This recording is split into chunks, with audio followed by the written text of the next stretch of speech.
While moving from the books to the movies, surely many parts will be omitted and also changed. In this video, we're going to see 5 changes that happened in each of the 7 books. A note here, I'm not going to be talking about things that they removed from the movies, like characters and events, but things that happened in both the films and the books, except that they were displayed differently in the movies. So let's get into it. Starting first with the Philosopher's Stone. In the movie, Harry met Draco Malfoy and rejected his friendship after they arrived at Hogwarts before the sorting ceremony. But in the book, the first time they met was in Diagon Alley, exactly in Madame Malkin's, where Draco left a bad impression on him, leading Harry to never think of befriending him.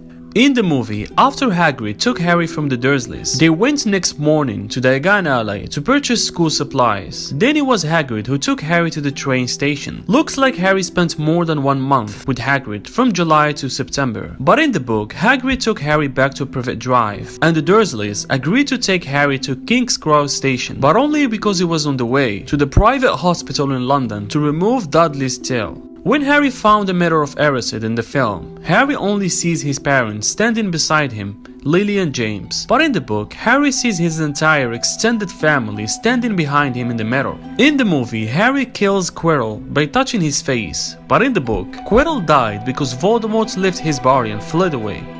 The Chamber of Secrets. In the movie, when Ron, Fred and George came to rescue Harry from Privet Drive, they remained in the car, only helping by pulling the bars off his window and loading his bags. However, in the book, Fred and George climbed through the window, they locked Harry's room and went downstairs to pick up Harry's Hogwarts stuff from the cupboard under the stairs. In the movie, Hermione fixes Harry's glasses, but in the book, it was Mr. Weasley who fixed them instead of Hermione.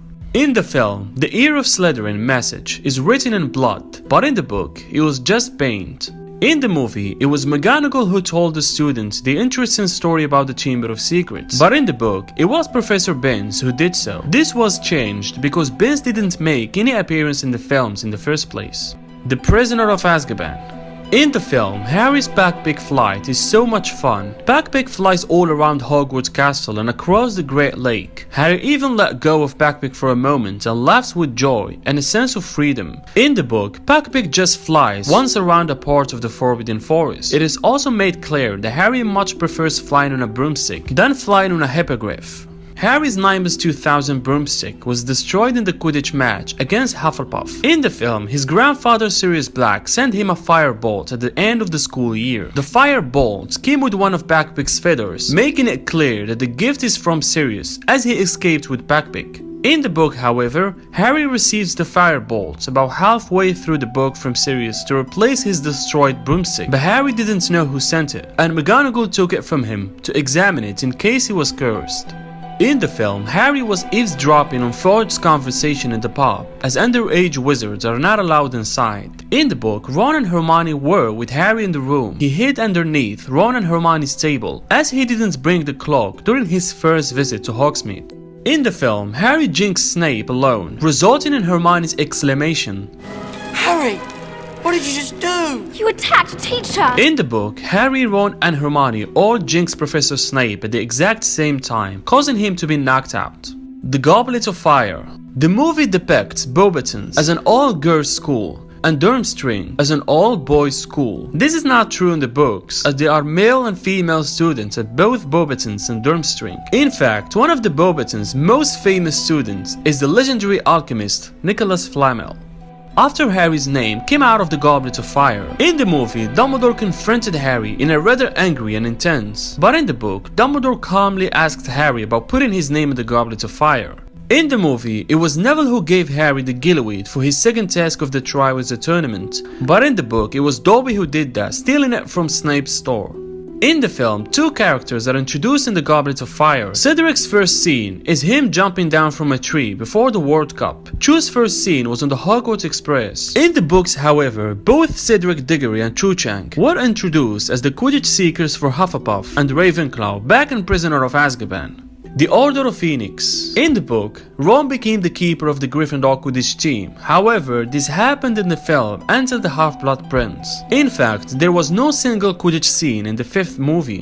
While in the book, a lot of things were going on, like Harry, Fred and George getting banned from Quidditch by Umbridge. In the movie, Luna told Harry about disc trolls when they first met, while in the book, it was Hagrid who told Harry about them. In the film, 𝐒𝐒𝐁𝐄 appeared in the Room of Requirements alongside Umbridge, showing that she told her everything about Dumbledore's army. However, in the book, it was Mariera Edgecombe who betrayed them and told Umbridge of the A location. Mariera was 𝐒𝐒𝐁𝐄's friend, whom was a member of the organization, though she never made it to the screen at all.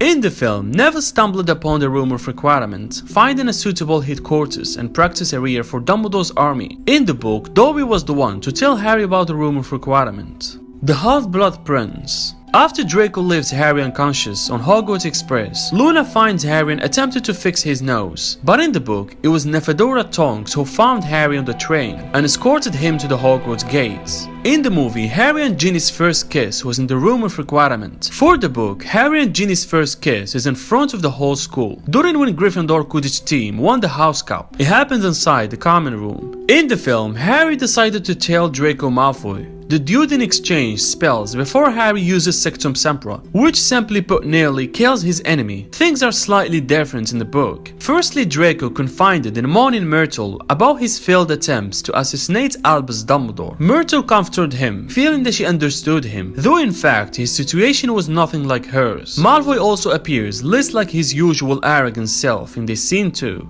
In the movie, before Dumbledore's death, Snape assured Harry all is well and that he should remain silent. But in the book, Harry was frozen under his invisibility cloak by Albus Dumbledore to stop him from interfering in his plan to die. The Deathly Hallows. In the film, the Dursleys left Privet Drive without a farewell, while in the books, Dudley thanked Harry for saving his life, and Petunia had a brave conversation with Harry. It is actually a deleted scene in the adaptation, which you can see now. I don't understand. Isn't he coming with us? Who? Harry. Absolutely not. Why? Why? Well, because he doesn't want to, do you, boy? Absolutely not. No. Besides, I'm just a waste of space, isn't that right, Vernon? Come on, Dudley, we're off.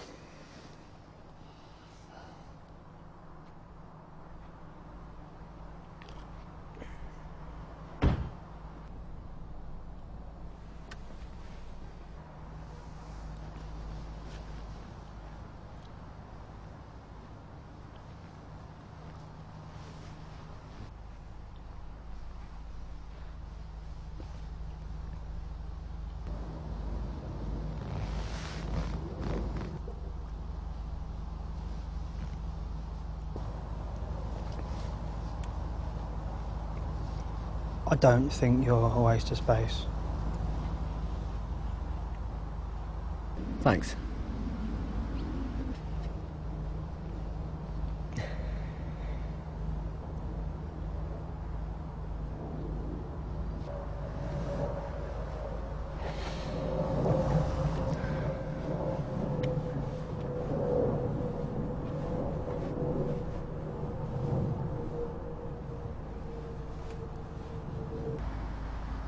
See you, Big D.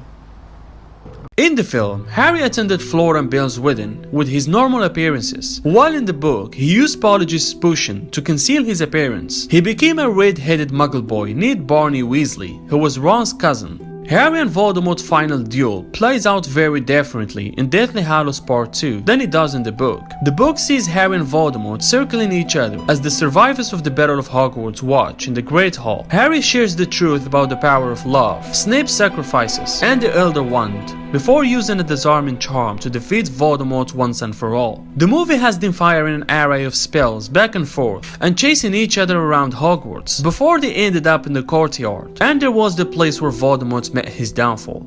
And finally, in the film, Harry breaks the Elder Wand in half at the end and throws it away, but in the book, he uses to fix his wand and then returns it to Dumbledore's grave. If you want to watch more videos, click on this playlist over here.